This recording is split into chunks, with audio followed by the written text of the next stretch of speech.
Ako pa nga pala si Marcelino Hosto. Ako ay nandito ngayon sa Tree of Life Wellness Center. Na ngayon lang ako nagpapunpain dito.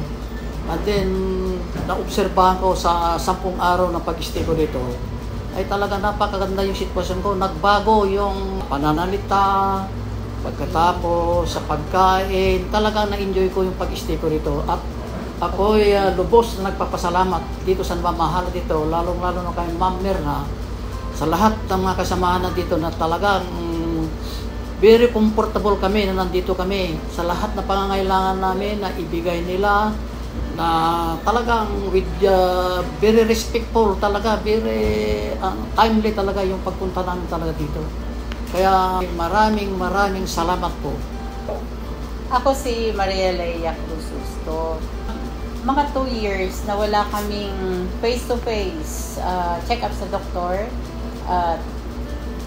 Nitong open na, kami ay nagpa face-to-face at nagpa-laboratory, ECG, ultrasound, lahat. At ang mister ko ay nakita doon na mataas ang kanyang cholesterol, uric acid, at saka PSA. Yung kanyang meron siyang enlarged prostate. Ako naman ay mataas ang aking cholesterol at saka uric acid. So biglang pumasok sa isipan ko yung Tree of Life na nung way back 2015 or 14 or 13 yun, naalala ko noon na yung sister ko nga na dinadala namin dito dahil sa kanyang gallbladder stone na biglang sumakit ang tiyan niya. And then outpatient siya, dinadala namin siya dito, may every day and every other day hanggang ma-flush niya yung kanyang gallbladder stone. So biglang naisip namin na kaysa magpa-biopsy, naghanap kami ng alternative medicine.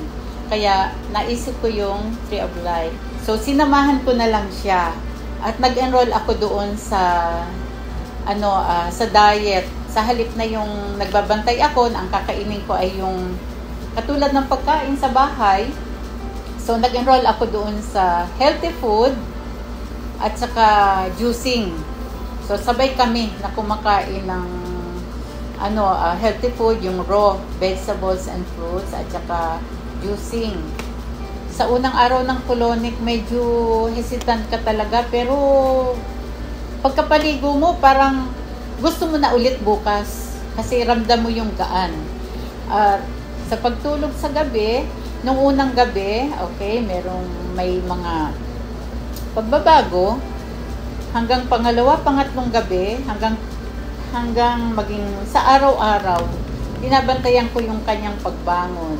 So normal naman na iihi siya ng bago matulog. Dati kasi nakakasampu siya, 8, 9 sa pagbalik-balik sa CR. Pero ngayon, napansin ko naman na kuminsan 3, pero kagabi parang 2 beses. So, dito nakatulong din yung acupuncture, yung ozone treatment niya na daily, acupuncture daily. Merong lamp, healing lamp. Okay, gusto ko rin yung healing lamp. At saka yung jade mat, parang ini-enjoy ko. At saka yung tuwing umaga, yung activity sa maghapon, bawat oras talagang hindi ka maiinip kasi sa umaga pa lang talagang systematic. Gusto ko rin yung sa foot therapy, yung reflexology. At lalong guminhawa yung pag-iisip ko, lumuwag. Na nung siya'y yung sa foot detox, na doon ko nakita na siya, ilang araw din, sumasakit yung tuhod niya. Pero kahapon, after foot detox niya, sabi niya nawala yung sakit. Thank you very much. God bless at mabuhay ang Tree of Life Wellness Center. Mabuhay po kayo.